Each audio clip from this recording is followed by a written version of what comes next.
역대하 23장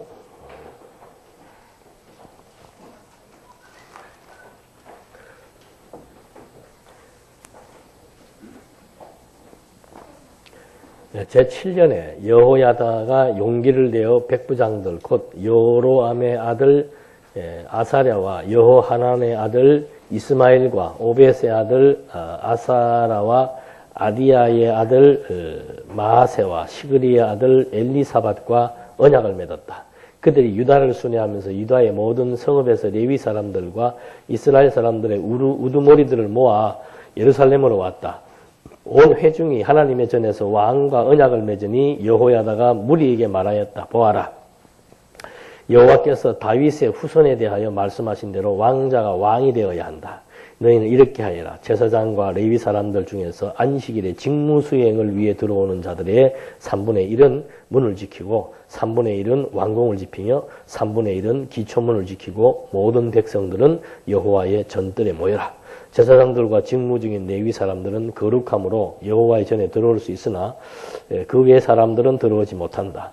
모든 백성들이 여호와의 규례를 지켜야 한다. 레위 사람들은 손에 각자의 무기를 들고 왕을 호위하며 전에 들어오는 자는 누구든지 죽이고 왕이 들어오고 나갈 때 반드시 그와 함께 해야 된다. 그러니까 이제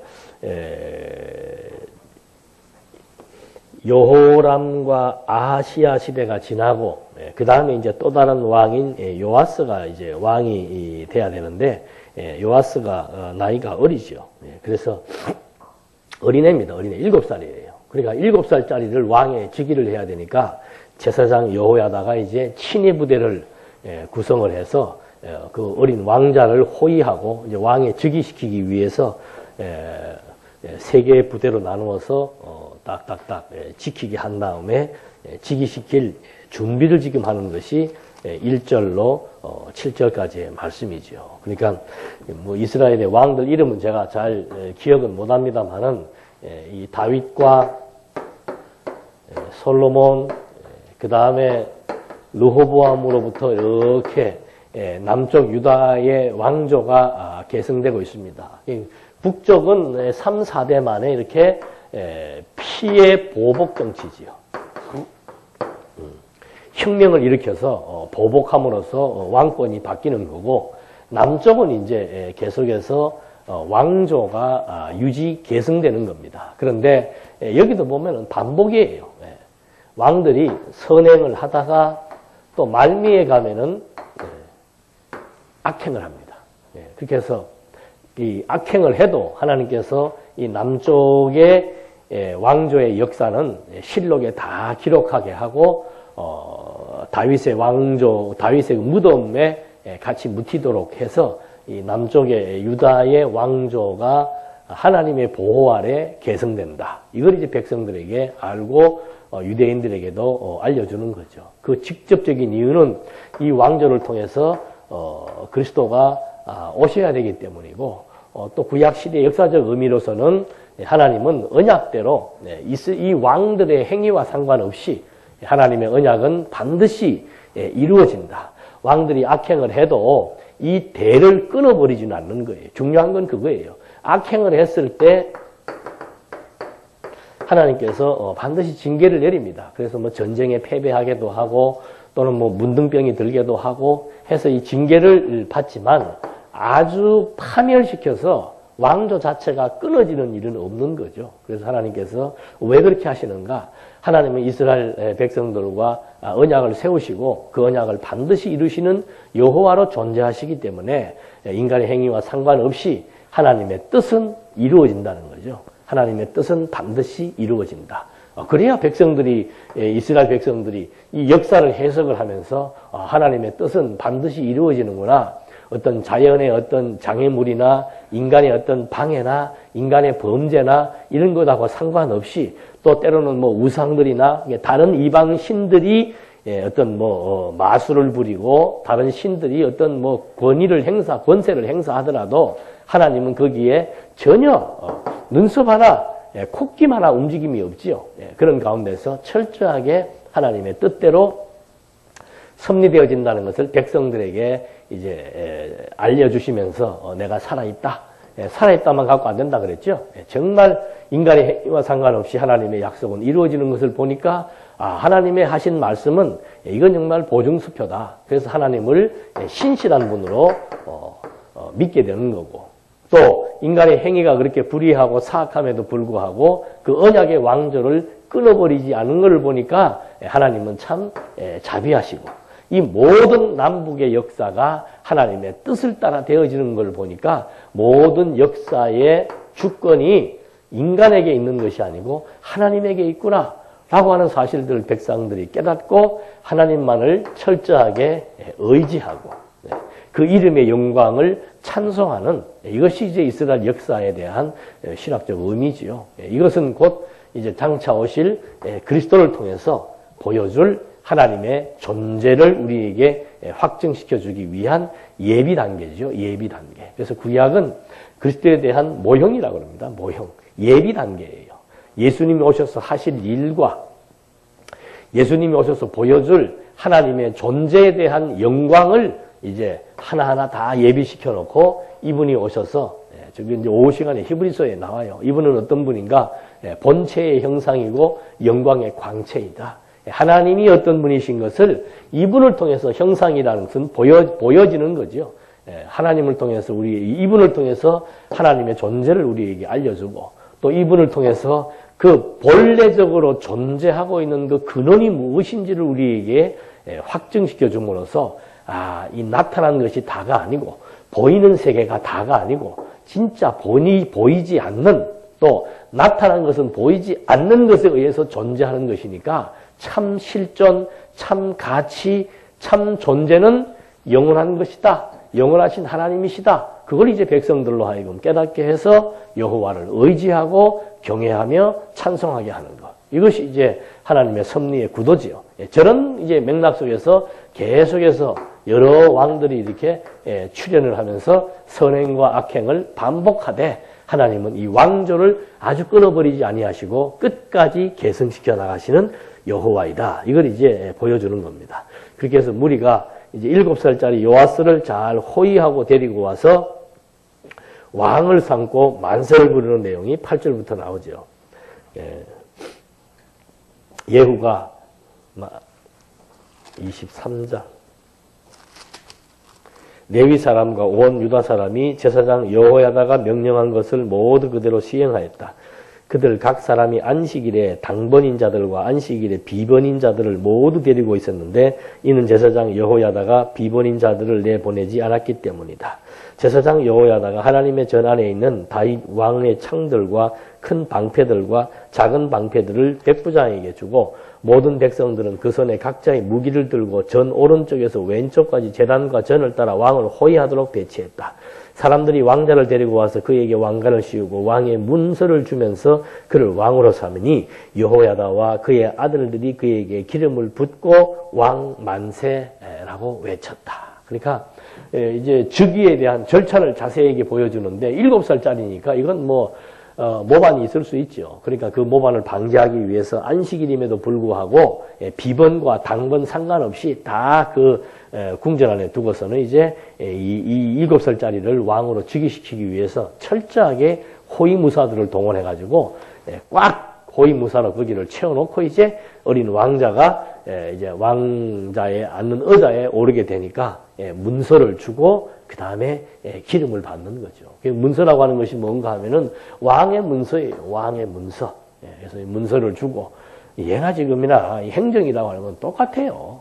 항상 기록된 문서가 있죠. 기록된 문서가 있고 그 문서에 준하는 규칙이 있고 규례가 있고 그리고 이제 구약 때는 왕을 세울 때 반드시 기름을 부었다 그랬습니다.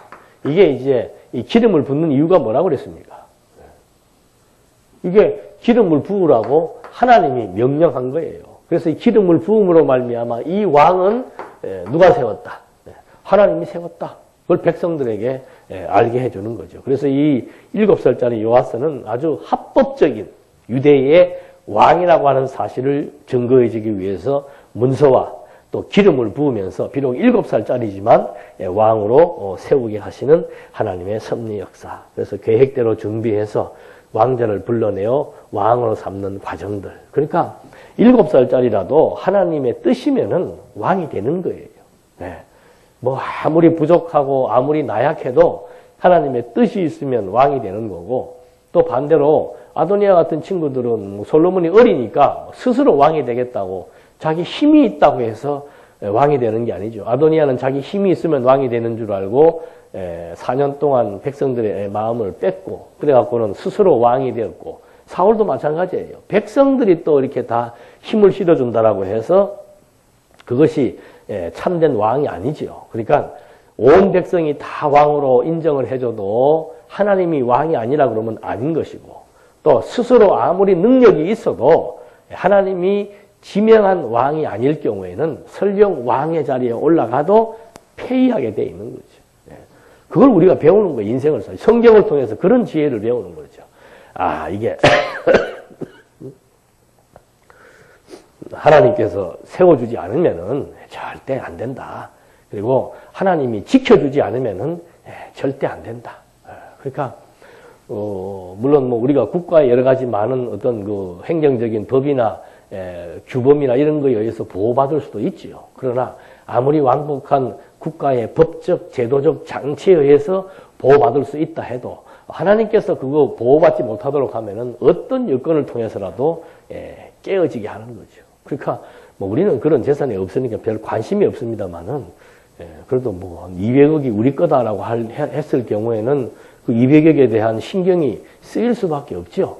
그럼 그냥 합법적인 절차에 따라서 하면 되는데, 지켜야 된다라고 하는 것이 이제 강하게 사람들의 생각을 압박하게 되면은 그때는 지키기 위한 것을 하나님의 뜻으로 스스로 인정을 하게 되고, 그 뜻을 위해서라면은 약간의 무리수를 떠도 된다. 이런 것들이 이제 결국 끝에 가서는 하나님께서 세우지 않으면 안 되는구나. 하나님께서 지켜주고 보호해야 되는 것이구나.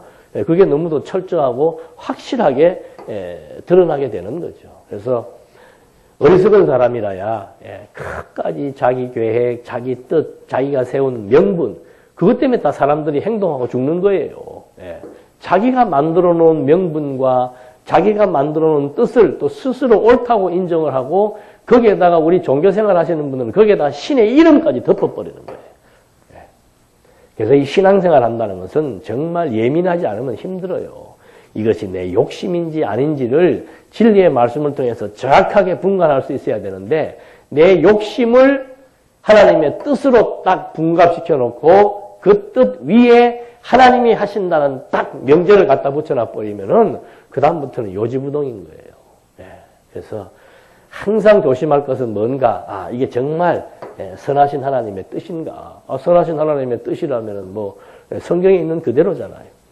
될 것 같으면은 가만히 있어도 될 것이고, 또 때로는 그 일을 되게 하시기 위해서 좋은 사람들을 보내서 일을 되게 할 것이고, 그 일을 망쳐먹으려면은 안 되는 것을 억지로 되게 하다가 무리수를 뜨기도 하고, 또 때로는 어떤 나쁜 사람들이 여기에 접근하게 해서 그것을 다 무너뜨리게도 하시는 하나님의 섭리 역사. 그래서 하나님은 모든 것을 합력해 선을 이루신다라고 하는 거. 이게 제일로 중요한 일이지요. 합력해 선이다. 선과 악. 그래서 지난 시간에 우리 계속 지금 뭐 빌레몬서 공부를 뭐 연달아 2시간을 하고, 이번에 장안교회 가서도 기독교 강요 마지막 시간에는 빌레몬서와 관련된 얘기를 한 30분 했어요. 장안교회인들은 30분만 듣고도 그냥 막 소리를 지르더라고. 통쾌하다고.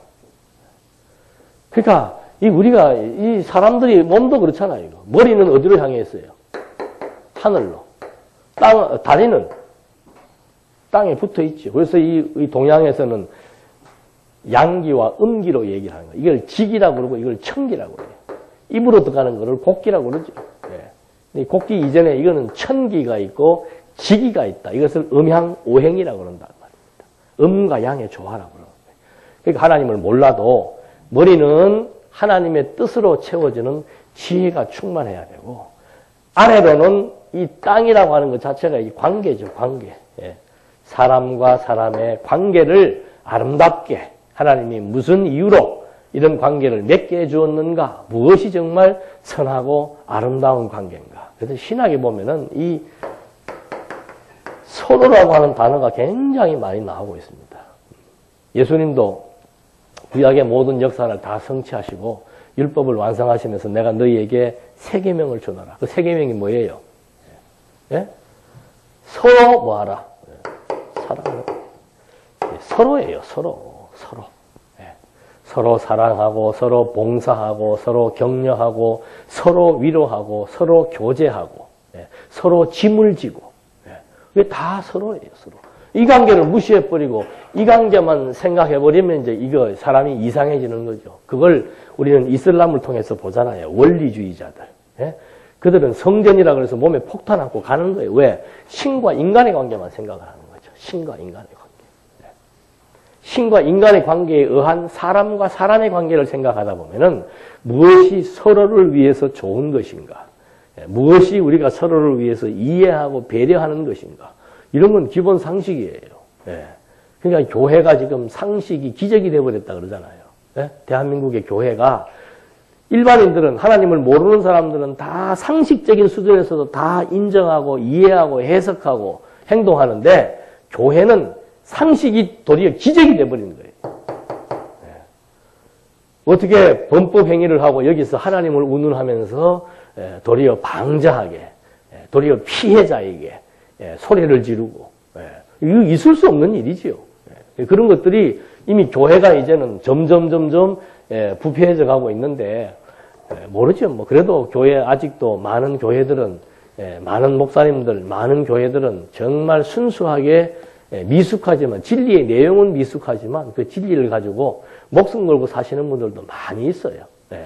그렇게 온 세상 목사들이 다 도둑놈이고 다 사기꾼이고 그런 거 아니고 정말 부족하더라도 미숙한 그 진리 가지고 목숨 걸고 저 최전방에 나가서 막 선교를 하시는 분들도 있고 별하별 분들이 많이 있죠. 우리는 그걸 뭐라고 그러지? 무슨 사례? 미담 군대에서 그 많이 그런 거 쓰는데 생각이 안 나네. 뭐 미담거리들은 많이 있습니다. 근데 너무 이제 안 좋은 면만 자꾸 보다 보니까 좌절할 수도 있는데 그래도 한국 교회 아직은 진리를 위해서 수고하시는 분들이 많이 있고 그 반열에 우리도 함께 서서 진리와 함께 여러 가지 많은 부분들에 대한 연구와 또 교제와 또 진리를 위한 많은 수고를 함께 한다는 이것이 참 의미 있는 거죠. 그래서 하나님께서 저런 의도를 가지고 이제 7살짜리에게 왕위를 세웠습니다. 그 다음에 12절과 15절에 보면은 단발하는 아달랴를 성전 밖에서 칼로 죽입니다. 제사장 여호야다가 이제 7살짜리가 왕이 돼버리니까 그 아달랴라고 하는 여자가 반발을 합니다. 12절 한번 보시겠습니다.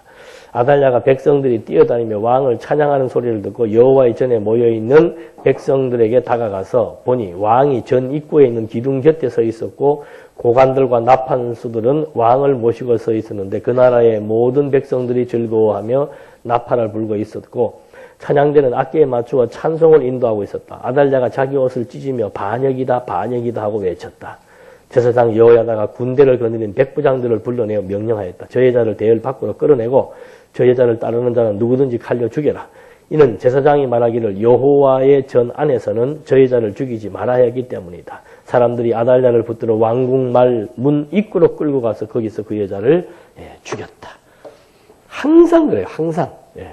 누가 누구를 보고 지금 반역이라고 하는 거예요. 자기 입장에서는 자기 아들을 왕으로 세울 수 있거나 자기가 왕후가 될 수 있는 그런 여건이 됐겠죠. 그게 자기 중심이에요. 그래서 여로보암도 그 명분을 가지고 나름대로 북쪽으로 백성들을 끌고 간 거예요. 도대체가 르호보암 가지고는 안 되겠다 이 말이죠. 또 실제로 그랬고요. 그러나 인간적인 관계에서 볼 때는 르호보암이 잘못했지요. 그렇다고 해서 하나님의 뜻까지 저버리면서 나라를 세우겠다? 그건 아니지요.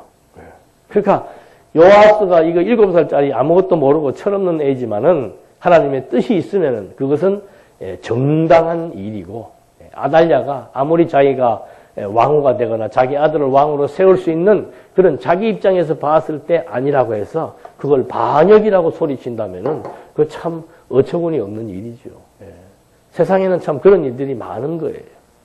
어처구니 없는 일들. 누가 누구를 보고 반역이라고 합니까? 누가 누구를 보고 정죄를 하고. 그래서 이런 문제들에 대해서 자기 합리화에 대한 얘기들이 이제 많이 나오는데 뭐 성경에도 계속 그렇죠. 뭐 하와도 자기가 범죄해놓고는 누구한테 책임 전가하는 거예요.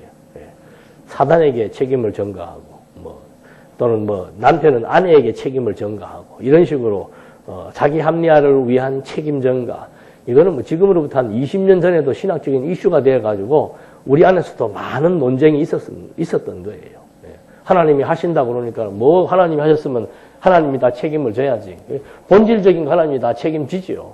그러나 지난 시간 말한 대로 상대적 관계에 있어서의 책임은 상대적 관계자들로 하여금 책임을 묻는 겁니다. 이것이 기독교 윤리이며 교회의 질서예요. 우리들 관계에서 하나님께서 나로 하여금 이 사람의 돈을 떼먹게 했다. 그렇다고 해서 내가 하나님께서 떼먹게 했으니까 나는 네한테 사과할 거 없다. 그거는 말이 안 되는 거죠.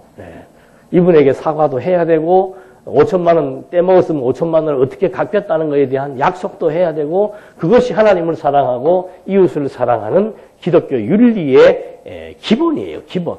상식이란 말입니다. 그런데 어떻게 교회는 그런 상식적인 문제에 대해서 다 관가해버리고 하나님과의 관계만 가지고 설명하면서 하나님께서 그렇게 하게 했으니까 날 보고 어떡하란 말이냐.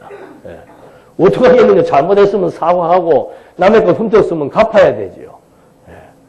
그러니까 하나님이 하게 한다는 그 말의 의미에 대한 진위 그걸 정확히 파악하지 못하니까 이 아달랴처럼 반역이라고 소리치는 거죠. 반역이라고.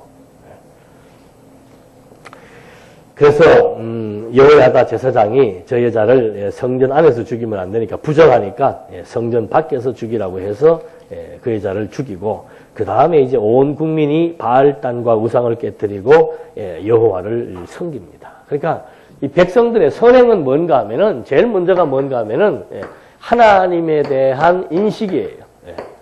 하나님께서 왕을 세우셨다. 하나님이 나라를 찾게 해주었다. 하나님이 전쟁에 이기게 했다. 이게 이제 하나님 인식이죠. 그러면 두 번째 행하는 것이 뭔가 하면은 우상타파예요. 우상타파. 그 당시에 우상타파라고 하는 것은 완전히 보이는 신전 또는 보이는 그 우상들을 이제 때려 부시는 거죠. 이런 구약적인 사건들을 그냥 문법적으로만 이해해가지고 요새도 한동안 보니까 당군상 목사가 다니면서 당군상 그 모가지 꺾어가지고 부러뜨리고 하는 그런 일을 자기는 사명을 가지고 하더라니까. 구약 때 하는 일이 구약 때. 그 모형적인 시대니까 우상 그림은 모형적으로 만들어 놓은 형상화시켜 놓은 존재. 그리고 그 물건에다가 이방신의 이름을 붙여놓고는 그 물건을 숭상하며 비는 이것이 우상이었지요. 근데 오늘날은 이제 그런 물건들은 크게 우리가 의미가 없는 겁니다. 도리어 내 마음속에 있는 무엇이 탐심이 이것이 우상인 거죠. 우상. 그러니까 진리의 말씀을 깨닫고 하나님을 영접하게 되면은 그 다음부터 이루어지는 작업은 뭔가 우리 내면 속에 있는 우상과의 싸움이에요. 우상을 다 타파하고 부시고 조각냈던 것처럼 진리의 말씀에 의해서 우리 내면 세계에 있는 탐욕과 탐심을 계속해서 복종시켜 나가는 거.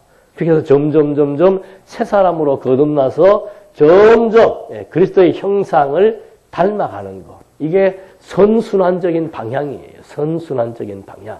근데 진리를 깨닫고서는 잘못 이해를 하게 되면은 이제 하나님이 하게 하신다 그래서 전부 자기 탐심의 노예가 돼가지고 점점 육체의 소욕에 더 빠져들어가는 거 있죠. 이거 이제 하나님께서 적절한 조치를 취하실 거예요. 왜? 여기로부터 깨달아서 어디로 가게 하시려고? 이쪽 방향으로 가게 하시려고. 그래서 이 과정은 고통이에요. 고통을 느끼지 못한다면은 아직도 그 사람은 먼 거죠. 자기가 지금 어리석음에 빠져가지고 엄청난 잘못을 저지르고 있는데 그것을 내가 지금 잘못이라고 모른다면은 그건 참 그것도 기적이에요. 이 2살짜리, 3살짜리 요새 그 3명 쌍둥이 나오는 거 이렇게 보니까 그 한 놈이 식성이 좋아가지고 옆에 애기의 그 만두를 뺏어 먹어요. 그럼 그걸 잘한 거예요, 못한 거예요? 본인이 알아요. 그러니까 얼굴을 살 보면서 뺏어갖고 살 입에다 이게 왜 그렇게 하는가? 스스로가 안다니까. 근데 지금 이 말씀이 잘못 이해되고 종교적인 원리에 빠져버린 사람들은 내가 지금 그렇게 하는 거 애기들도 다 느낄 수 있는 그런 잘못을 본인만 지금 모르고 있는 거예요. 하나님이 다 하게 하는 것이고 이게 다 하나님의 선하신 뜻, 무슨 선하신 합력해 선한 악, 선 합해서 하나님에게는 당신 뜻대로 된다는 거죠. 악의 구렁텅이에 집어넣었으면 거기에 들어간 만큼의 엄청난 시련과 정신적인 고통을 받게 되어 있습니다. 이 쉬워요. 여러분 지금 내가 지금 무슨 욕심에 빠져버렸다. 예? 욕심이요. 욕심이라고 하는 것은 비교에서부터 나오고 비교하면은 경쟁하게 되고 경쟁하면은 이제 그다음부터 마음이 급해지기 시작을 하는 거예요. 그러니까 그냥 나 혼자 이렇게 살 때는 좋아요. 근데 괜히 동창회 가서 친구 한 번 만났더니 이 친구가 성공을 한 거야. 성공을 해도 그냥 성공을 한 게 아니고 막 어디 저 산 밑에 땅덩이 한 몇천 평 있는 그게 갑자기 그냥 막 도로가 걸러나면서 수백억 대 부자가 돼버렸단 말입니다. 그 시험에 들어요, 안 들어요? 예? 여러분들은 안 들겠지. 예. 우리나라는 이게 일반적인 성경은 아니라도 사촌이 땅을 사면은 나는 어릴 때 그 말을 들으면서 사촌이 땅을 사는데 왜 배가 아프나? 예. 이상하다. 사촌이 땅을 사는데 왜 배가 아프나? 왜 배가 아프나? 예. 근데 나중에 내가 커서 보니까 진짜 사촌이 땅 샀는데 어떻게 해요? 예. 배가 아파. 예. 장염이 걸린다니까, 장염이. 과민성, 증후군에 걸려가지고 화장실을 수도 없이 왔다 갔다 해야 돼. 그게 악에 지금 빠져 있는 거예요. 그래서, 정말 이게 우리가 말씀을 깨닫고 하나님을 알고 하나님을 의지하며 산다라고 하는 것은 너무너무 이게 좋은 거예요. 그러니까 예수님도 그렇잖아요. 수고하고 무거운 짐진 자들 어떻게 다 내게로 와라. 내가 어떻게 하게 해주겠다. 그 예수님이 말했던 안식은 어떤 노동으로부터 쉬는 그런 육체적인 안식이 아니에요. 전쟁으로부터 승리한 육체적인 안식이 아니고 정말 이 보여지는 탐심의 노예로부터 벗어나서 누리게 되는 마음의 희락과 평강이죠. 그러니까 그게 어리석은 생각할 거 없는 거예요. 예수 믿는 사람들은 항상 어떻게 해요? 그냥 오늘 주어진 것이 하나님의 뜻으로 받아들이면서 그 뜻을 인정하면서 산다면은 그 마음이 편안해지는 거죠. 근데 하나님의 뜻이 내 뜻보다 작으면 어떻게 되는 거예요? 하나님은 통이 작아. 그래서 내가 더 큰 통을 만들어 놓고 있으면 그때부터 이제 뭐 하는 겁니까? 마음은 이제 심장 박동수가 급해지기 시작하고 모든 것이 다 조급해지기 시작하는 거죠. 그래서 항상 이 하나님을 안다라고 하는 개념, 그리고 내가 탐심의 노예가 되었을 때 내 심리적인 상태가 어떻게 된다라고 하는 거. 문둥병이 무섭고 암이 무서운 것은 암입니다 하기 전까지는 자각 증상이 있어요, 없어요? 그게 무서운 거라니까. 어제까지도 괜찮았던 사람이 오늘 가가지고 종합검사 받으니까 바로 뭐예요? 대장암 사기다. 그게 그래서 무서운 거예요. 지혜자는 아픈 것을 느끼지만 지혜가 없는 사람은 아픈 것을 느끼지 못하고 잘못을 잘못으로 느끼지 못하고 계속 살다가 막판에 가가지고 이제 돌이킬 수 없는 그런 지경에 빠지게 되는 거죠. 그러니까 간단해요. 어떻게 베드로가 그러잖아요. 모욕을 하는데 다시 또 그 돼지 우리간에 가서 들어누울 사람이 어디가 있냐 이 말입니다. 처음에 돼지 우리간에 있을 때 어쩔 수 없이 그 흙탕물 속에 있었지만 거기에서 끄집어내가지고 모욕시키고 새 옷을 입혔는데 다시 또 거기 가가지고 또 들어 누울 수 있는 사람이 있겠어요? 상식적으로. 그런데 우리는 있다는 거죠. 상식을 초월해가지고. 이런 것 다 하나씩 바로잡아 나가야 돼요. 정말 그리스도인이라고 하는 것, 내가 하나님을 믿고 산다는 것, 그것이 어떤 의미가 있는지, 하나님과의 관계 속에서 또 사람들과의 관계 속에서 어떤 의미로 나에게 다가오고 주어지는지를 정말 하나하나 점검해 나가면서 하나님 앞과 사람 앞에서 어떻게 해요? 칭찬을 받는 거. 우리는 하나님 앞만 해결되면은 사람들은 뭐예요? 사람들이 나보고 잘못했다고 욕하면은 우리 기독교인들은 뭐라고 얘기합니까? 핍박당하고 고난당한다고 얘기하죠. 이야, 정말 웃겨요. 예. 저 순복음교회 조영기 목사나 전비용 목사 이런 사람들은 다 범법자가 다 범법 행위가 드러났잖아요. 그래서 그것이 범법 행위라고 해서 판결이 다 났는데도 불구하고 세상 사람들이 하나님은 다 용서해야 되는데 세상 사람들이 나를 지금 뭐 하고 있다? 정죄하고 심판하고 있다. 이게 신들린 사람들의 생각이라니까. 예. 이상한 신들린 사람들의 생각이에요. 성경은 그렇게 얘기하지 않습니다. 이 머리는 하늘에 있고 다리는 땅에 붙어 있는 것처럼 이 관계가 아주 사도 바울이 정확하게 상세하게 예수님도 그렇고 계속 묘사를 잘 해주고 있는 거죠. 그래서 물론 저도 과거의 말씀을 저도 잘못 극단적으로 받아들여가지고 이 말씀 모를 때는 정말 조신하고 인간이 되어보겠다고 잘 하다가 말씀 듣고 나서는 집사람이 증인 아니에요. 또 옛날 성질이 살아나고 안 좋게 내가 해놓고서는 나는 자각할 것도 없어. 하나님이 내 속에서 그런 장치가 있다니까. 하나님이 그렇게 했으니까 당신 내가 지금 이렇게 하는 건 당신 때문이다 해가면서 그 다 원리가 있는데 그 이치가 있는데 그 한쪽으로만 생각을 하다 보니까 내 행동이나 잘못된 생각들을 고치려고 하지 않는다니까요. 문제는 그거예요. 잘못할 수 있죠. 누구나가 다 실수할 수 있고 누구나가 다 범죄할 수 있어요. 그러나 이 하나님의 말씀을 받은 사람들에 대한 그 차이점은 뭔가 하면은 잘못을 잘못으로 알고 그 다음에 어떻게 하는 거예요? 개선해 나가는 거. 이것이 아름다운 모습이죠. 근데 잘못도 모르고 개선의 의지도 없다? 이거는 잘못된 종교죠. 잘못된 종교. 그래서 지금 요아스의 치정시대에 아달랴가 하는 그 잘못된 도리어 반역이라고 하는 이런 것들에 대해서 하나님이 철저하게 응징해 나가는 겁니다. 그러면서 우상숭배를 이제 그 다음 순서에서 멸하게 되고 그 다음에 요아스가 7세에 즉위하여 40년 동안 선하게 치리했다 그랬습니다. 요아스가 7살 때 왕이 돼갖고 40년 동안 나라를 다스렸는데 선하게 치리했다는 것은 뭔가 하면은 4절로 24장 4절로 14절에 보면은 13절, 14절만 한번 읽어보게요. 24장 13절 일을 맡은 자들이 열심히 하여 공사가 잘 진행되었으며 그들은 하나님의 전을 본래의 모습대로 튼튼하게 세웠다. 공사를 마친 후에 그들이 남은 돈을 왕과 여호야다 앞으로 가져가 그것으로 여호와의 전에 쓸 기구들 곧 섬기는 일과 제사 드릴 때 쓸 그릇과 숟가락과 금그릇과 쭉 이렇게 해서 사놓고 만들고 그 다음에 여호야다가 살아있는 동안 항상 여호와의 전에서 번제를 드렸다. 그러니까 이 과정이 뭔가 선행의 과정은 뭔가 하면은 하나님을 알면은 우상을 타파하고 세 번째 성전을 재건해서 하나님 앞에 온전한 제사를 드리는 거죠. 온전한 제사를 드리는 거. 여호야다라고 하는 제사장이 살아있는 동안에 왜? 이 사람은 하나님의 뜻을 확실히 알고 있었죠.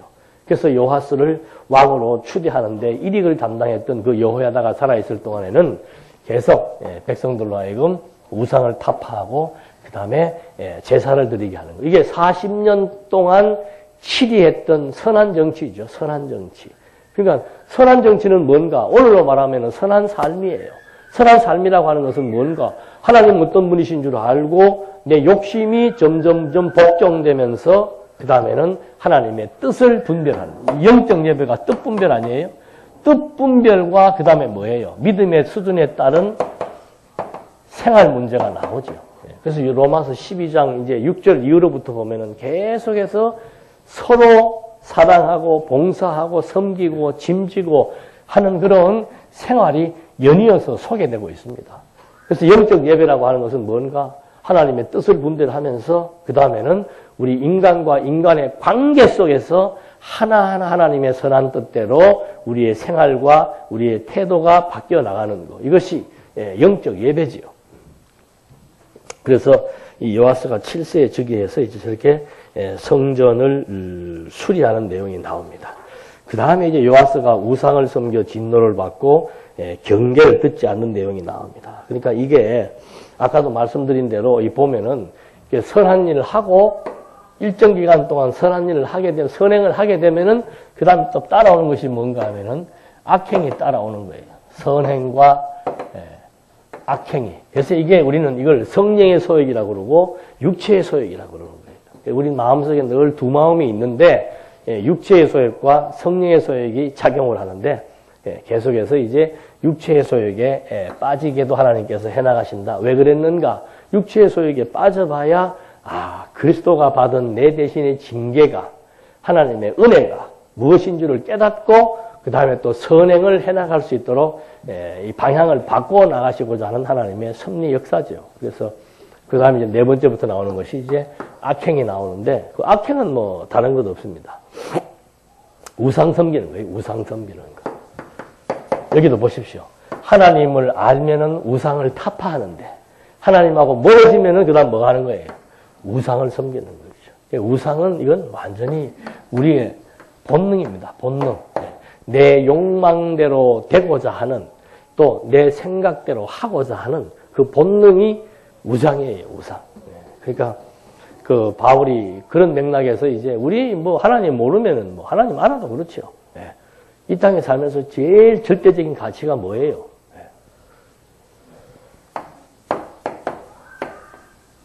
재물이죠. 그래서 이 교회가 잘 되는 것도 경제 논리를 개입을 시켜야 교회가 부흥이 되는 거예요. 왜?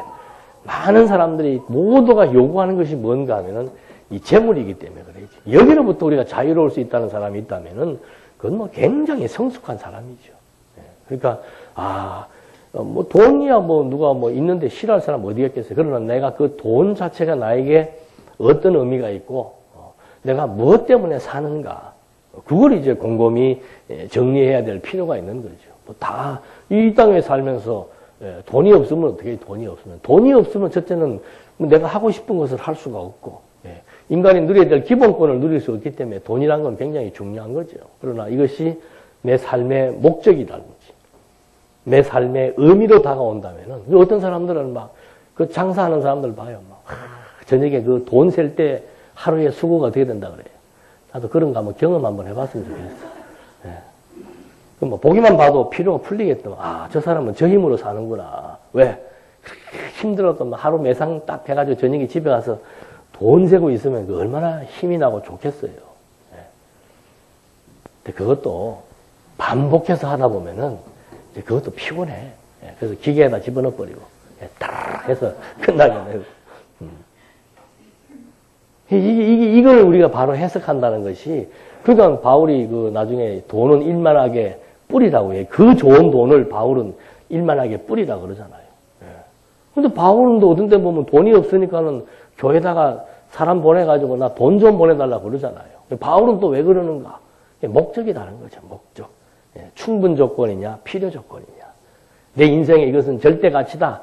그러면 이제 그 사람은 완전히 돈의 노예가 되어 사는 것이고, 내 인생의 절대 가치는 하나님이다 그러면은 하나님의 노예가 되어 사는 것이고, 어차피 인간은 노예예요. 노예. 타락 이후로부터 인간은 노예입니다. 근데 내가 어디에 노예가 되는가? 돈의 노예가 되느냐? 하나님의 사랑의 포로가 되느냐? 그거에 대한 것은 엄청난 차이가 있지요. 그러니까 그 돈 문제 가지고 요새도 뭐 보면은 막 이혼들 많이 하잖아. 돈 때문에. 내가 열심히 벌어가지고 나왔더니 그 이번에 개그맨도 있더만 막 35억을 부인이 보증을 잘못 써가지고 그 공황 증세가 와서 병원에 치료받으러 다니잖아요. 안 그래요?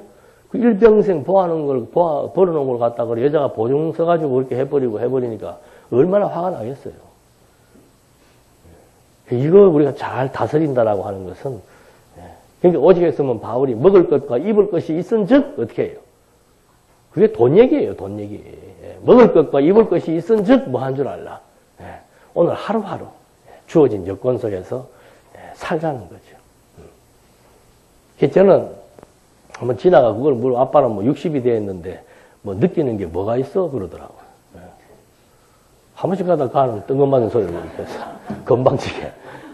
그래서 나는 60이 돼서 느낀 거는 요즘 돌아가는 세태를 보니까, 야, 그래도 내가 돈에 전전긍긍하지 않고 사는 것도 참 감사한 일이고, 또 내가 누구처럼 돈이 많았다면은 오늘 이렇게 계속해서 이게 학구방 같은 데 앉아가지고 계속 진리가 하고 혼자서 막 여기에만 몰입했다라고 장담할 수도 없는데, 그래도 하나님께서 말씀을 깨닫고 지금까지 건강 주어서 한 가지 일에 몰입하면서 살게 해준 게 너무도 감사하고, 전전긍긍하지 않고 살아가도록 해주신 것이 감사하다. 그 말을 대신했는데, 불평불만할 거 없죠. 그냥 오늘 주어진 것이 이 하나님의 뜻이라고 하는 거예요. 뜻을 인정하게 될 때의 모습과 하나님 존재 자체를 부정하고 내 중심으로 생각했을 때의 이 삶의 양식이나 생각의 방향은 이게 완전히 달라질 수밖에 없는 거예요. 그러니까 지금 이 요아스도 7살 때 왕이 돼갖고 잘 나가다가 이제 마지막 막판에 가가지고 또 실수를 해서 우상을 만들고 우상 만드니까 하나님이 어떻게 하겠어요? 선지자를 보내가지고 어떻게 해요? 경고를 한단 말입니다. 그러지 말라고. 근데 말 들어요, 안 들어요? 안 들어요. 어느 왕 때입니까? 그게 어느 선지자 때도 그랬고, 백성들을 하나님께서 칠 때는 선지자를 보냈는데 선지자들의 말을 안 믿어요. 바른 선지자의 말은 뭔가 하면 당신 죽는다는 얘기고, 거짓 선지자의 말은 당신 산다는 얘기죠. 그러니까 사람이 자기 중심으로 보면은 축복해 주는 게 좋습니까? 저주하는 게 좋습니까? 축복해 주는 게 좋죠. 그러니까 계속해서 사람들에게 입에 발린 그 좋은 소리, 우리는 그 좋은 소리를 듣기 좋아합니다만은 아닌 것은 아니라고 얘기해야 되고 맞는 것은 맞는다고 얘기를 해야 되죠. 포퓰리즘이 뭔가? 사람들이, 청중들이 듣기 원하는 소리, 자꾸 그게 무슨 희망을 주는 것처럼. 그건 희망을 주는 게 아니고 사람들을 기만하고 속이는 거죠. 이런 것은 아닙니다라고 얘기해 줘야 되고, 이런 것은 바른 것입니다라고 얘기를 해서, 아닌 것을 아닌 줄로 알고, 바른 것을 바른 것인 줄로 알아야 그 다음에 무슨 행동 개선이 나오고 생각의 방향이 바뀌어질 거 아니에요. 그게 지금 아니라고 얘기해 주니까는, 요아스도 당장 그 선지자의 말을 듣지 않고 도리어 스가랴를 죽여버립니다. 듣기 싫은 한 소리 하니까 죽여버리는 거죠. 그렇게 해서 요아스가 이제 결국에 가서는 아람에게 망하고 그 아들 아마샤가 왕이 되는 거. 그러니까 참 재밌어요. 처음에 이렇게 잘 나가다가 막판에 우상을 섬기고 우상 섬김에 대한 선지자의 경고가 주어지면 도리어 그 말을 듣지 않고 그를 죽여버리고, 그 다음에는 이제 당사자가 어떻게 되는 거예요? 결국은 대적들에게 망하든지 아니면은 뭐 문둥병이 걸리든지 그렇게 해나가는 거죠. 그래서 이 구약 성경을 이사야 선지자는 그렇게 얘기하는 겁니다. 예수님을 통해서 그가 우리의 모든 징계와 질고를 전부했다 그러는 거죠. 예수가 채찍에 맞는 것은 결국 우리가 받을 징계를 대신 지는 것이다. 그래서 예수님께서 이런 모든 죄에 대한 징계와 징벌을 당하심으로써 십자가에 죽으시고 우리들을 거기로부터 벗어나게 해주시기 위해서 다시 부활했다라고 성경은 말해주고 있는 거죠. 그래서 이 징계라고 구약에 나오는 징계는 그리스도가 받을 징계에 대한 하나의 예언이고 모형이죠. 그리고 오늘 우리가 받는 또 징계는 뭔가? 그건 그리스도가 당하신 징계로 말미암아 우리가 죄와 사망으로부터 벗어났는데 이 벗어난 이것이 얼마나 놀라운 하나님의 은혜인지를 모르니까 그걸 깨닫게 해주시려고 하나님께서 우리들에게 이제 가끔 간헐적으로 징계를 주시는 거죠. 이 징계의 방법도 제일 중요한 징계는 여기도 하나님에 대한 인식 부족인 것처럼 말씀이 안 들리는 거예요. 말씀이. 제가 늘 그러잖아요. 제 말을 잘 안 들리면 다른 말씀이라도 들으라고. 무슨 말씀이든지 들으시라고. 왜? 그래야만 하나님에 대한 올바른 생각과 판단이 들 것이고 만약에 제가 말씀을 잘못 전하고 있으면은 잘못된 부분에 대해서 저에게 충고를 해주시면은 저는 선지자가 아니고 왕이 아니니까 죽이지 못할 거예요. 그건 뭐 받아들이고 안 받아들이고 정말 나중에 그렇게 되면은 신학적인 토론도 필요한 거죠. 뭐 이거 분명히 아닌 것 같은데 성경이 아닌 것 같은데 A라는 사람이 그랬다, B라는 사람 이거는 합당하지 않아요. 누구의 이름을 검명하든지 간에 성경을 보니까는 그것이 아닌 것 같은데 당신은 왜 그렇게 해석을 합니까? 그럼 성경 한번 같이 봅시다. 해가지고 확인해 들어가면은 야 이게 정말 무엇이 맞는지는 금방 판단할 수 있는 거죠. 그래서 지금 그 서울에서 한 3시간 반 해요. 우리 교회에서 하는 세미나 형식으로 하는데 거기는 우리는 벌써 지금 몇 년이 되었으니까 제가 쉽게 하는데 거기는 이제 공부하는 방식이 그런 방식을 처음 해보는 거예요. 나이가 막 20대부터 80대까지 있는데 쉬는 시간이 돼가지고 화장실 갔다 오라 그래도 잘 나가지도 않아요. 할머니들이. 왜 그렇게 계속 하면서 아이고 재밌네. 왜? 성경을 통해서 자기들 스스로가 확인해 들어가니까. 이 공부 방법은 간단해요. 1절로부터 10절, 1장 1절로부터 10절에서 제일 중요한 핵심 요절을 하나 골라라. 자, 11절에서 20절, 이 개론에 다 나와 있잖아요. 그 구조 그대로 해서 중요한 요절을 하나 찾자. 그게 이제 공부의 시작이에요. 한쪽에서 또 뭘 공부하는가? 성경 개론을 공부하는데, 그러니까 개론만 가지고 공부하는 것은 뭐를 확인하는 겁니까? 개론만 가지고 공부하는 것은 이 개론책이 논리적이다, 아니다, 그걸 확인하는 거예요. 자, 그 다음에 개론적 구조에 따라서 여기다가 성경을 가미시켜 놓으면은 성경과 개론을 통해서 아, 이게 정말 신빙성이 있는 것이다라는 것을 확인하게 되는 것이고.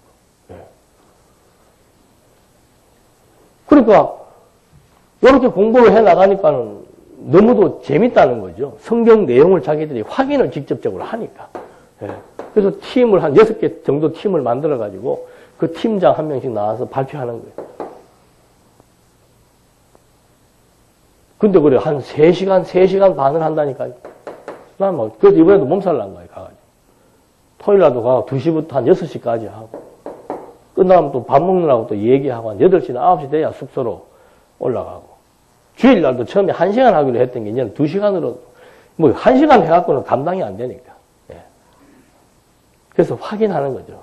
정말 그 선지자의 말이 진위가 무엇인지를 확인하듯이 우리가 공부하는 방식도 다양한 거예요. 성경을, 이 구조에 의해서 확인하다 보면 이 구조가 맞는지 틀리는지도 확인할 수 있고 이 성경의 내용이 진짜 이것인지 무엇인지도 확인할 수 있고. 그래서 지금 우리는 여기다가 한 달에 한 2번씩 이렇게 세미나 하는 거 아니에요. 근데 우리 교인들은 왜 그런지 나는 이해를 못 하겠어, 잘. 너무 다 알아서 그런 건지. 서울을 가니까 뭐 80대 노인들도 그거 다 권사 장로님들이에요. 오신 분은 대부분 장로님들 부인들이고. 재밌다고 얘기해서 하는데 정작 여기 계시는 분들은 저를 가치를 몰라주셔서 그런지 잘 활용을 안 하시는 것 같아요. 대구에 있으면서 해달라는 것만 있으면 얼마든지 해드리죠. 요청을 안 해서 안 해드리는데 이게 또 뭐 그런다고 해서 뭐 이런 말도 되는 것도 아니고 하나님이 공부할 마음을 줘야 돼요. 공부할 마음을 줘야 되고 그러니까 여기로부터 멀어지는 그게 가장 무서운 징계입니다. 지난주에 한 그 말이나 오늘 하는 그 말이나 그 말이고 하면 이제 그때부터 시험에 들어가는 거고. 그 말이면 새로운 말씀 좀 들으시라니까. 뭔 말씀이라도 좀 들으시고, 어떤 말씀이라도 듣고 좀 각성이 되어가지고, 야, 이게 정말 진리를 통해서 하나님이 이런 분이시구나. 일주일에 1시간, 2시간 놓고는 우리는 존재한다. 영 자체는 병들 수밖에 없어요.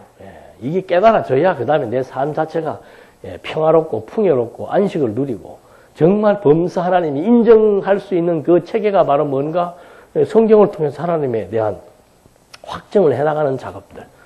이런 작업들이 우리에게 이 시대에 필요한 것인데 하나님께서 우리들에게 그런 소원하는 마음을 주시고 그런 여건을 주어서 정말 구약시대 때도 하나님 바로 알게 될 때 나타났던 현상들 하나님을 잊어버릴 때 나타났던 현상들 이런 것들을 점검해 보시면서 하나님이 이 시대에 우리를 왜 태어나게 했고 이렇게 좋고 아름다운 여건 속에서 나에게 왜 말씀을 듣게 했고 그리고 나로 하여금 무엇을 목표로 해서 어떻게 살아가게 하실 것인 것을 한 번씩 생각해 볼 수 있는 이런 아름다운 시간들도 필요하리라고 봅니다. 기도하시겠습니다.